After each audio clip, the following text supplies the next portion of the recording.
Hola, hola, hola, Dios te bendiga de gran manera. Vamos a dar continuidad a nuestros estudios y en el día de hoy vamos a estar hablando acerca de la revelación del apóstol Juan en el libro de Apocalipsis y más precisamente al mensaje a las 7 iglesias. ¿Sí? En primer lugar, las 7 iglesias representan una verdad histórico-geográfica.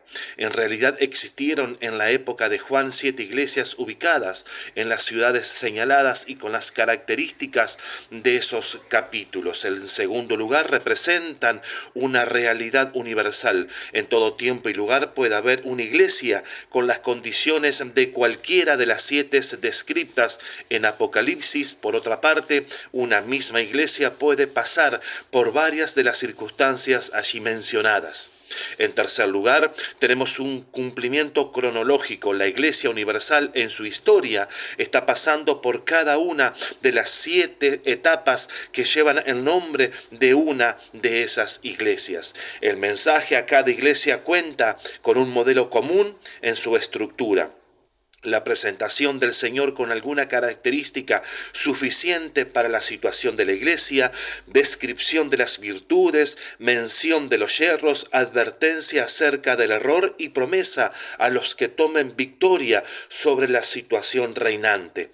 La iglesia de Éfeso representa el período apostólico y este período va desde el año 33 hasta el 64 después de Cristo y representa la iglesia que se va institucionalizando con el riesgo de desplazar al Señor por sistemas piadosos. Por ello, Jesucristo se presenta como el que está en medio de la iglesia y que posee a los pastores en su mano derecha. El dejar el primer amor no consiste en perder el entusiasmo primitivo, sino en dejar de considerar el amor al Señor como prioridad. No es el amor a Cristo primero en función del tiempo, sino en la escala de valores. Una iglesia que pone al Señor en segundo término es una iglesia que puede conservar su liturgia, sus miembros, pero deja de ser candelero, deja de ser iglesia del Señor. Por ello, la promesa a los que vencen no consiste en gozar del paraíso, sino en comer del árbol de la vida que se encuentra en medio del paraíso. Pasaremos a ver la iglesia de Esmirna.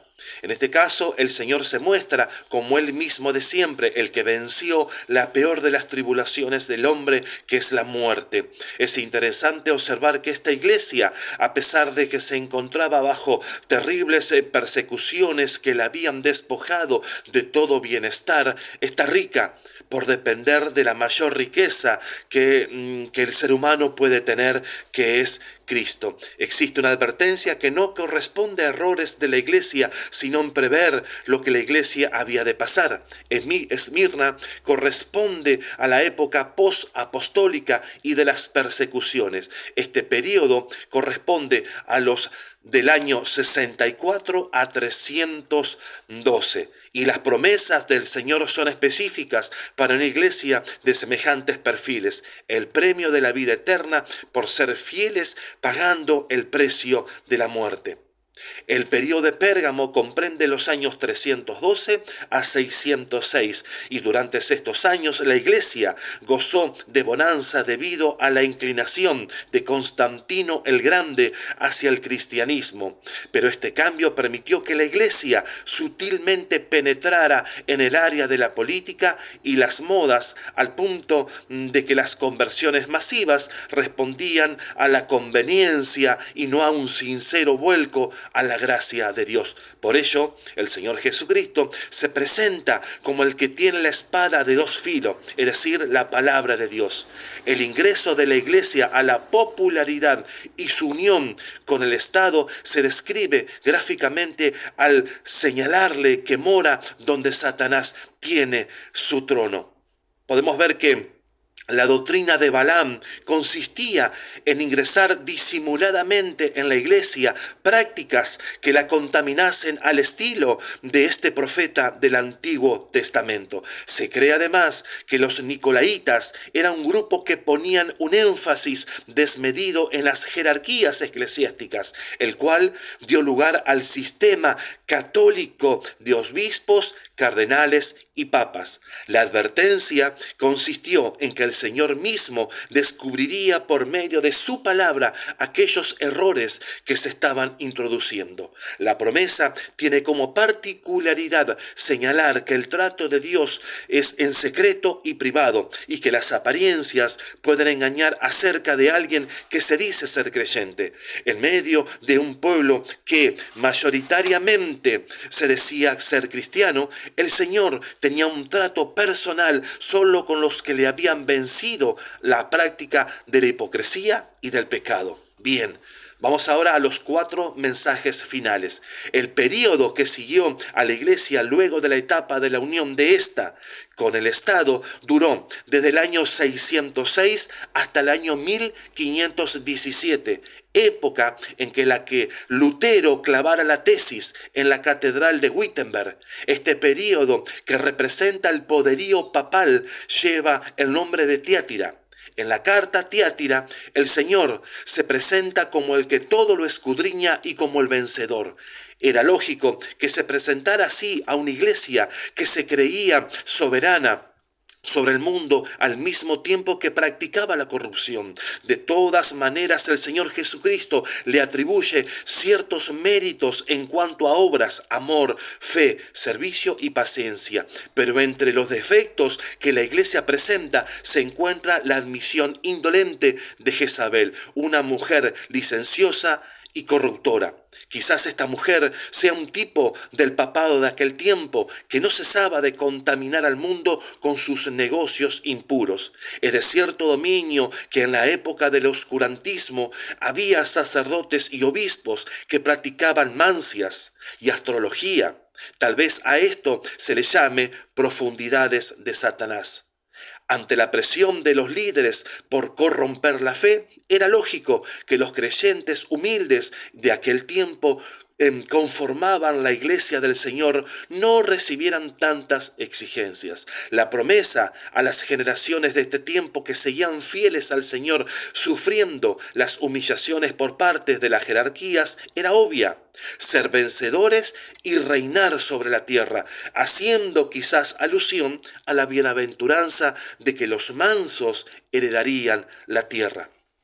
Aproximadamente luego de 1517 surge la época de reforma y al retornar a la antigua fe.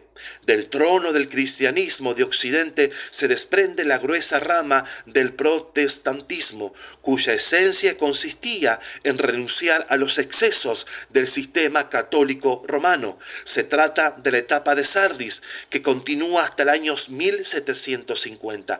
El Señor se presenta como el poseedor de la plenitud del Espíritu Santo y dueño de sus siervos. La advertencia consiste en que la iglesia velara, es decir, que despertara al Señor, dejando la mundanalidad que la tenía adormecida. Pero la carta hace mención al remanente de cristianos que no se daban por vencidos y buscaban al Señor Jesucristo. La promesa consiste en la salvación misma bajo figuras tales como tener vestiduras blancas, no borrar sus nombres del libro de la vida y responder a estos delante del Padre. La penúltima etapa es la de Filadelfia y se trata de la iglesia del celo misionero. Esta etapa va desde el año 1750 hasta 1900 aproximadamente. El Señor Jesucristo se presenta a Filadelfia como el soberano sobre las naciones de la tierra sin que nadie pueda impedirlo. También se presenta como el santo y verdadero, términos que inspiran confianza en Él. La iglesia no recibe reproches, pero sí advertencias y recomendaciones, entre ellas la mención de una oportunidad única para el reino de los cielos, tipificada por una puerta abierta. Y la última etapa, y la del tiempo presente, es la de la Odisea. Se trata del período previo y contemporáneo a la tribulación. Se cree que este período tiene su comienzo en el siglo XX, 1900, y concluirá con Armagedón incluyendo el arrebatamiento de la iglesia. El Señor Jesucristo se presenta como Él, sin dobleces ni términos medios, e inmediatamente señala como defecto la tibieza de la iglesia.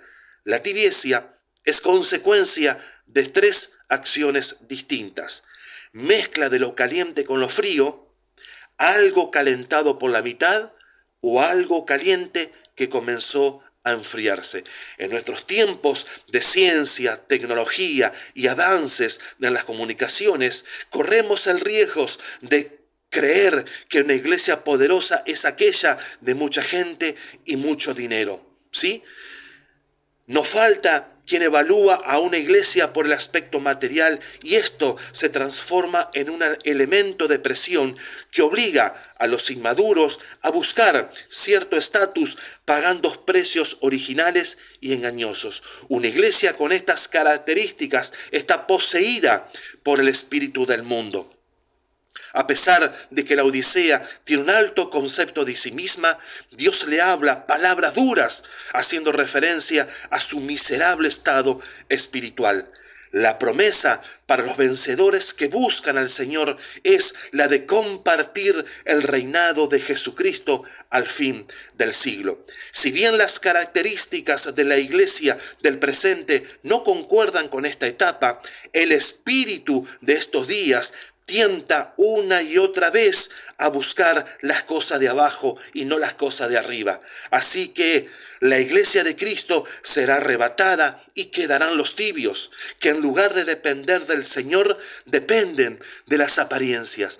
Por ello, la etapa de la Odisea que comenzó en 1900 durará en todo este tiempo y llegará hasta la misma tribulación. Quizás en la mitad de la duración de la Odisea, la iglesia de Cristo sea arrebatada. Y aquí terminan las cosas que son, y vienen las cosas que serán después de estas. Es decir, lo que ocurrirá en el cielo y la tierra, luego que la iglesia sea llevada a la presencia del Señor Jesucristo. Pero esto, mi querido hermano, será motivo de estudio para las siguientes lecciones. Y hasta aquí llegamos. Espero que te haya sido de bendición y que puedas estar compartiendo esta lección. Que Dios te bendiga de gran manera. Bendiciones.